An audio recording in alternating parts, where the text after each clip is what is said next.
तव कथामृतं तप्तजीवनं कविभिरीडितं कल्मषापहं श्रवणमङ्गलं श्रीमदाततं भुवि गृह्णन्ति ये भूरिदा जनाः। শ্রী রামকৃষ্ণ ও নরেন্দ্র। যেই রাম যেই কৃষ্ণ, ইদানিং সেই রামকৃষ্ণ। কাশীপুর উদ্যানে স্বামীজি এই মহাবাক্য ঠাকুর শ্রী রামকৃষ্ণের শ্রীমুখ হইতে শুনিয়াছিলেন। এই মহাবাক্য স্মরণ করিয়া স্বামী বিলাত হইতে কলিকাতায় প্রত্যাগমনের পর বেলুর মঠে একটি স্তব রচনা করিয়াছিলেন। স্তবে বলিতেছেন, যিনি আচণ্ডাল দীন দরিদ্রের বন্ধু, জানকী বল্লভ, জ্ঞান ভক্তির অবতার শ্রী রামচন্দ্র, যিনি আবার শ্রীকৃষ্ণরূপে কুরুক্ষেত্রে গীতারূপ গম্ভীর মধুর সিংহনাদ করিয়াছিলেন, তিনিই ইদানিং প্রথিত পুরুষ শ্রী রামকৃষ্ণ রূপে অবতীর্ণ হইয়াছেন। ওং নমো ভগবতে রামকৃষ্ণায়। আচণ্ডালা প্রতিহতরয়ো यस्य প্রেম প্রবাহো লোকাতীতোऽপ্যহ ন জহৌ লোককল্যাণমার্গম त्रैलोक्येऽप्यप्रतिममहिमा जानकी प्राणबन्धो भक्त्या ज्ञानं वृतवरवपुः सीतया यो हि रामः स्तब्धीकृत्य प्रलयकलितं बाहवोत्थं महान्तं हित्वा रात्रिं प्रकृतिसहजाम् अन्धतामिश्रमिश्रां गीतं शान्तं मधुरमपि य सिंहनादं जगर्ज सोऽयं जातः प्रथितपुरुषो রামকৃষ্ণস্ত্বিদানীম। আরেকটি স্তোত্র বেলুর মঠে ও কাশী, মাদ্রাজ, ঢাকা প্রভৃতি সকল মঠে আরতির সময় গীত হয়। এই স্তোত্রে স্বামীজি বলিতেছেন, হে দীন ও বন্ধ, তুমি সগুণ আবার ত্রিগুণাতীত। তোমার পাদপদ্ম দিনরাত্রি ভজনা করিতেছি না, তাই তোমার আমি শরণাগত। আমি মুখে ভজন করিতেছি, জ্ঞানানুশীলন করিতেছি, কিন্তু কিছুই ধারণা হইতেছে না, তাই তোমার শরণাগত। তোমার পাদপদ্ম চিন্তা করিলে মৃত্যু জয় হয়, তাই আমি তোমার শরণাগত। হে দীন ও বন্ধ, তুমি জগতের একমাত্র প্রাপ্তব্য বস্তু, আমি তোমার শরণাগত। ত্বমেব শরণম মম দীনবন্ধো।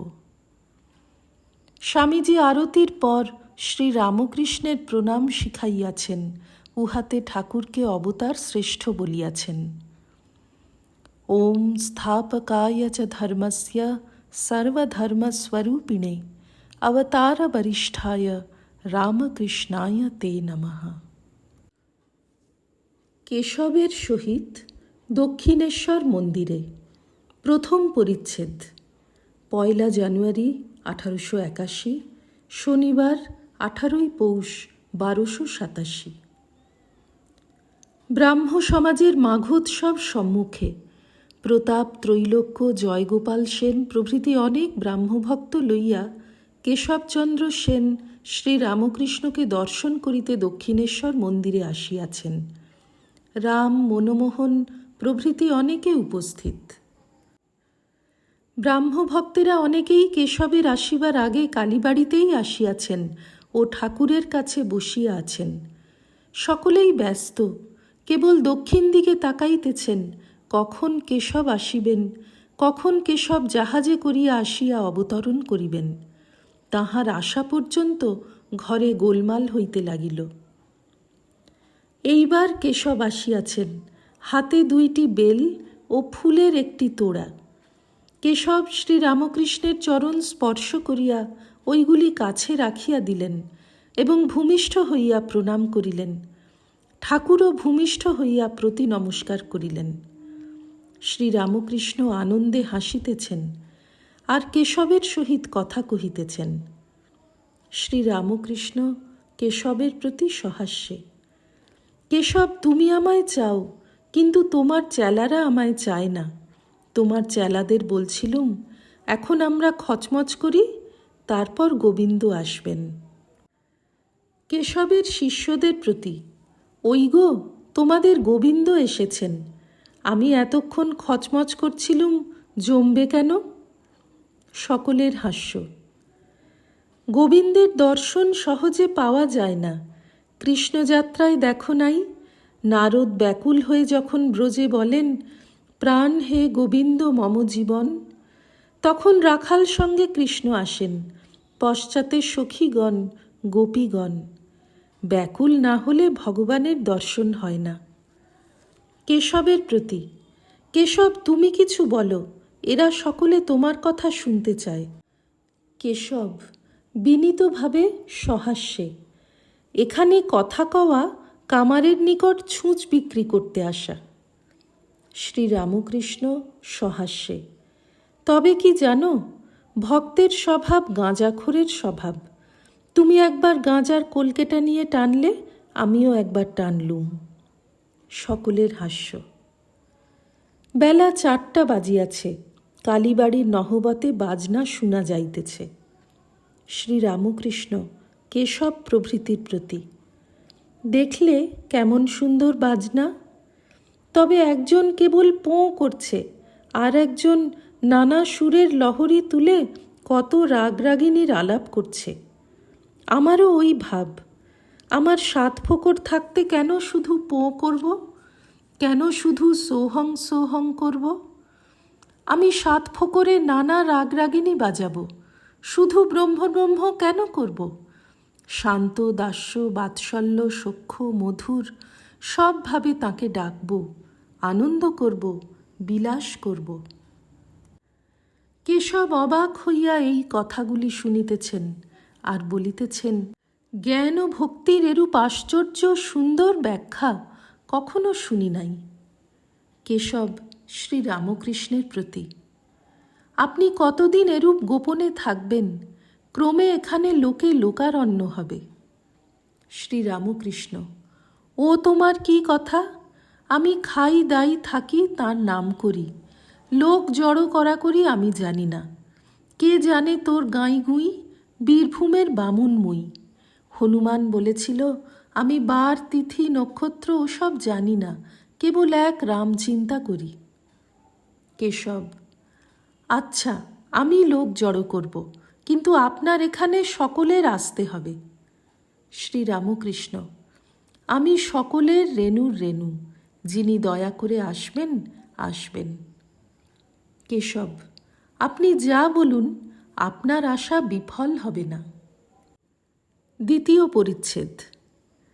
এদিকে সংকীর্তনের আয়োজন হইতেছে, অনেকগুলি ভক্ত যোগ দিয়াছেন। পঞ্চবটী হইতে সংকীর্তনের দল দক্ষিণ দিকে আসিতেছে, হৃদয় শিঙা বাজাইতেছেন। গোপীদাস খোল বাজাইতেছেন, আর 2 জন করতাল বাজাইতেছেন। শ্রীরামকৃষ্ণ গান ধরিলেন, হরিনাম নিশেরে জীব যদি সুখে থাকবি, সুখে থাকবি বৈকুণ্ঠে যাবি, ওরে মোক্ষ ফল সদা পাবি। হরিনাম গুণেরে, যে নাম শিব জপেন পঞ্চমুখে, আজ সেই হরিনাম দিব তোকে। শ্রীরামকৃষ্ণ সিংহ বিক্রমে নৃত্য করিতেছেন, এইবার সমাধিস্থ হইলেন। সমাধি ভঙ্গের পর ঘরে উপবিষ্ট হইয়াছেন, কেশব প্রভৃতির সঙ্গে কথা কহিতেছেন। সব পথ দিয়েই তাকে পাওয়া যায়, যেমন তোমরা কেউ গাড়ি, কেউ নৌকা, কেউ জাহাজে করে, কেউ পদব্রজে এসেছ। যার যাতে সুবিধা আর যার যা প্রকৃতি সেই অনুসারে এসেছ। উদ্দেশ্য এক, কেউ আগে এসেছে, কেউ পরে এসেছে। কেশব প্রভৃতির প্রতি, উপাধি যতই যাবে ততই তিনি কাছে হবেন।